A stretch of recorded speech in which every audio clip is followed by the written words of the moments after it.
We've all seen the crowns, the gold, the temples. But what was an ancient Egyptian coronation really like? And how did the first week of the pharaoh's kingship unfold? Let's find out.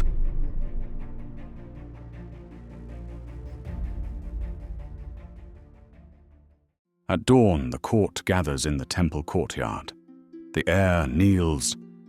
Two priests in masks of Horus and Thoth pour Nile water over him. The past is washed away. Attendants bring 7 oils, myrrh, and resin. They rub them into his skin for protection. He is now reborn, a king chosen by the gods. Incense condenses the atmosphere. Rattles and chants call Ra, Horus, and Osiris to watch. Robed and purified, he takes the crook and flail. The red crown comes first, with its cobra, then the white crown with its vulture. Each crown declares rule over its land. At last, the double crown joins both realms. The herald speaks his 5 names, ending with his throne name sealed in a cartouche. The crowd erupts. The new pharaoh sits on a throne carved with lotus and papyrus. He holds the regalia. Priests and nobles bow low. The new pharaoh swears to uphold Ma'at. The priests show the unification. They bind papyrus and lily around a pillar, the Sematawi. It recalls the old kings Narmer and Senusret. The new pharaoh then enters the inner chamber as high priest. He offers bread, meat, beer, and incense. He declares himself the bridge between gods and men. Some pharaohs add a ritual with a sacred adze, touching a statue's lips to let it breathe. And now, balance is restored. Now comes the appearance of the pharaoh. He steps out 3 times, first in the white crown, then in the red. Finally, in the double crown, the city roars. Messengers ride horses and chariots, shouting, "The 2 lands have a new king!" Scrolls with his name go to temples and towns to be carved and sung. At nightfall of day 0, he is the living Horus. The rites may last 5 days. By torchlight, he withdraws. He is exhausted, but he is now crowned. And tomorrow, the work begins.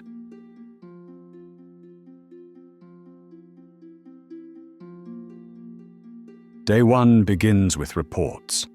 Scribes read scrolls on Nile levels, patrols, and petitions. The pharaoh listens, gives orders, then bathes and dresses for temple rites. At the chapel, the high priest prays for his reign and offers counsel.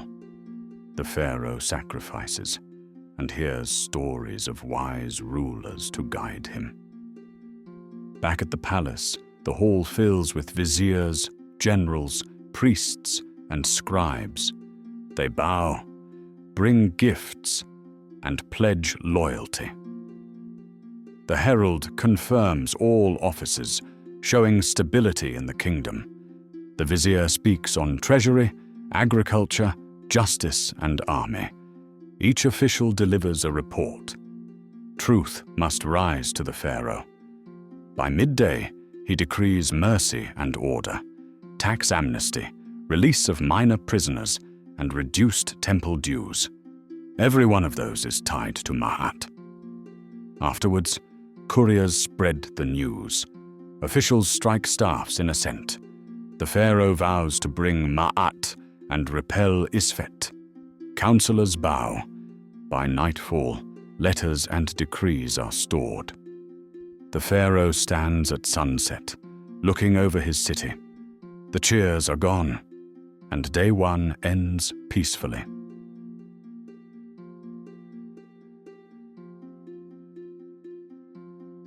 Day 2 begins at dawn.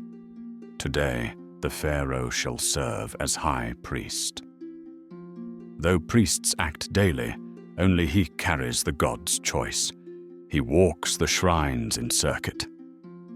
In Thebes, he enters Amun-Ra's temple in white linen and the blue crown. Citizens watch as he passes the sphinx-lined way. Inside, he purifies, dresses in robes, and lights the sunrise fire. He lifts Amun's statue, washes and clothes it, then sets food and incense. Hymns rise, evil is repelled. He prays for Egypt, not himself. He feeds the gods so the land may live. Inscriptions call him one who praises his fathers and gains strength. When done, he sweeps his own tracks to keep the space pure. He carries incense and gifts to other shrines. He pours water and wine to Mut, Thoth, Ptah, and many more. At Wadjet and Nekhbet's temple, he gives equal offerings for unity. At Montu's temple, priests give him bow and arrows. He shoots to the four corners, declaring rule to the edges of the world. The crowd cheers. By afternoon, he has lit fires, poured wine, and filled temples with gifts. Priests are strengthened. The poor are fed. Loyalty spreads. Then, at dusk, he raises the Jed pillar of Osiris. Trumpets sound. He proclaims his throne secure. He returns in twilight, tired but stable, with incense on his skin. He prays Ma'at will endure.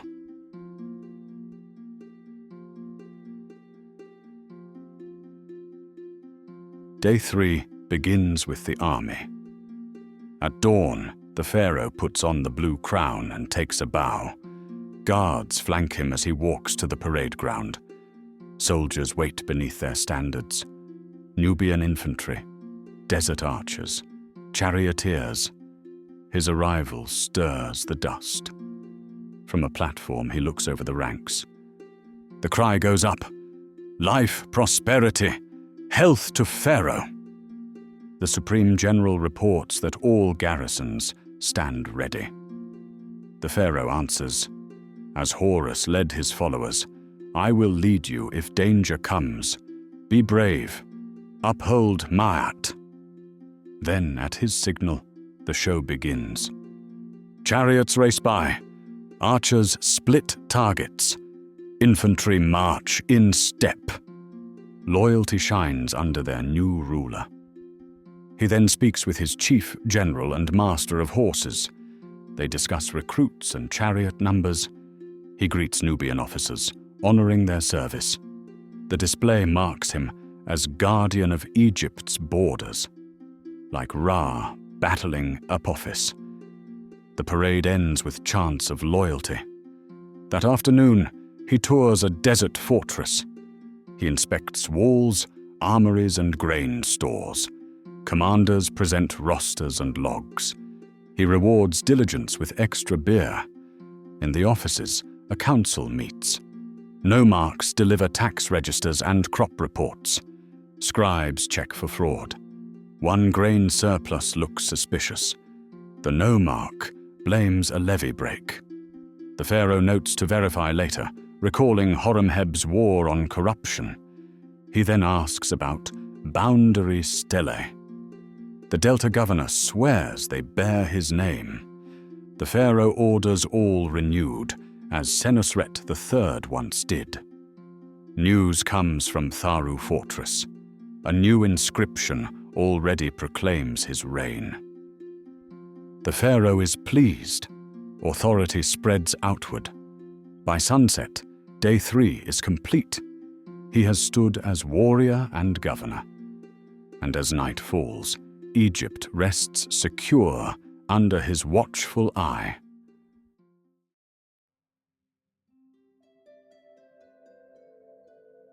On day 4, the pharaoh becomes judge of all. In the hall of judgment, he sits beneath her feather and beside her statue. The vizier presents cases. Scribes write. petitioners kneel. A farmer accuses his neighbor of moving a boundary stone. He says the neighbor bribed officials to ignore it. The pharaoh listens. He orders inspectors to resurvey the land. If guilty, the stone is replaced, the thief fined, and corrupt men punished. No man shall lose his field, he declares. The farmer bows, the neighbor shakes, and the verdict spreads fast. Corruption will not be safe. Like the eloquent peasant, the pharaoh is final judge, defender of truth. He appoints 2 viziers of justice, one for Upper Egypt and one for Lower. Each takes a small figure of Maat. Each swears to judge both poor and rich alike. The pharaoh condemns bribery. He warns that corrupt officials may face exile or mutilation. The day closes with the offering of Maat. The pharaoh raises her golden figure to Amun-Ra. I offer you Maat. She lives in my heart. Priests carve the scene on temple walls. The high priest prays, May Maat guide your every decree. A feather touches the pharaoh's brow. The gods accept. The people see the contract renewed. Just rule for Nile floods, sunrise, and safety. As night falls, he is praised as one who lifts the humble and crushes the wicked. In private, he studies old wisdom texts. They warn against greed and deceit. And in cosmic order, this day crowns the cycle. The first public offering of Maat is complete.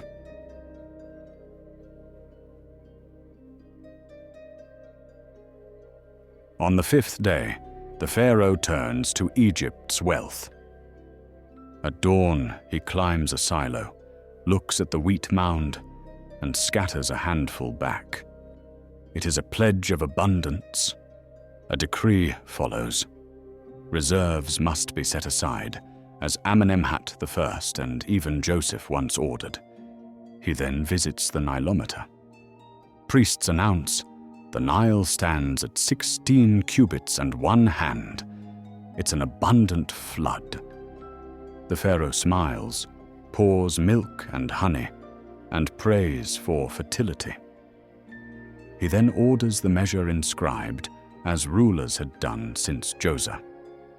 Back at the palace, he meets his treasurer, architect, and overseer of granaries and cattle. Scrolls of wealth are read out. He orders a cattle count for the year, recalling records on the Palermo stone.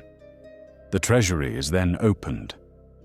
Gold, silver, gems, linen, and oils glow inside. He lifts a golden figure. All this is Egypt's and the gods, he declares. Gold goes to temples, silver buys grain, and workmen get beer and bread. He then walks through workshops of metal, wood, and linen. Artisans fashion jewelry, chariots, and temple fittings. The pharaoh then notes an expedition must go to Sinai for turquoise and copper, and later on, with his architect, he approves a canal in the Fayum. He orders land resurveyed after the flood. By evening, he has checked reserves, workshops, canals, and land. In council, he reviews taxes and temple estates. He keeps a close eye on priestly power, as Horemheb once did. The archives are then sealed with his signet. Then, at sunset, farmers toast tax relief. Artisans cheer constant work. Soldiers get extra rations. Priests take their portion. And the pharaoh ends the day as steward of Egypt's prosperity.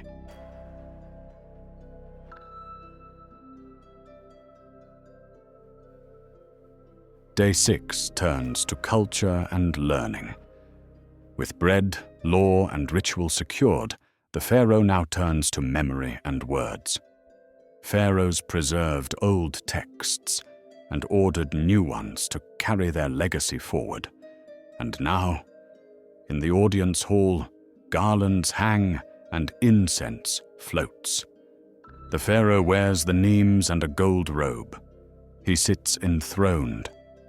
Nobles from every nome approach with gifts such as fans, scrolls, chests, and statues. They say, "O mighty bull of rulers, may you reign like Ra for millions of years." The pharaoh accepts each gift. No foreigners attend, however. This rite is for unity at home. Scribes then step forward. The chief scribe of the House of Life reads from Tahotep, "Great is Ma'at. It endures." The pharaoh answers, "The wisdom of our fathers shall guide me. I shall add my chapter." Amenemhat's teachings are then recalled. The pharaoh also orders new copies of pyramid and coffin texts. He commands updated king lists with his father's and his own name. He funds Thoth's temple to train 20 scribes. "What is not written is as though it never happened," he says. The scholars rejoice. Archives had often suffered neglect. Reliefs may one day call him a scholar king. That afternoon, he joins his sons in the library. Scrolls line the shelves.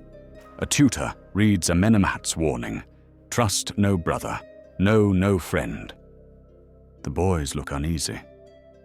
The pharaoh says, "Those words came from an age of treachery. We build loyalty, but we stay watchful." He adds, "Be fair. Seek wisdom." The boys repeat his words. One recites a poem calling him gentle in peace, a lion in war, a sheltering sycamore. The pharaoh smiles. Later, poets, musicians, and artists perform. A blind harpist sings a new ode, then the tale of Sinuch. Pharaoh rewards him with gold. A sculptor shows a statue of the pharaoh holding a scroll and crook. The pharaoh jokes, "Now I stand in 2 places at once." The court laughs. He places the statue in the library and names the man King's Artist. Then at dusk, he meets scribes and priests beneath the sycamores. They speak of history and stars. The high priest of Thoth points to Sirius rising, marking a Sothic cycle. Pharaoh cites 12th dynasty records, proving his learning. By twilight, he writes alone. A lamp lights the chamber. He practices hieroglyphs, records thoughts from his first week, and drafts words for his heir. He then pens a prayer to Thoth, for he vows to build a library wing in the god's temple.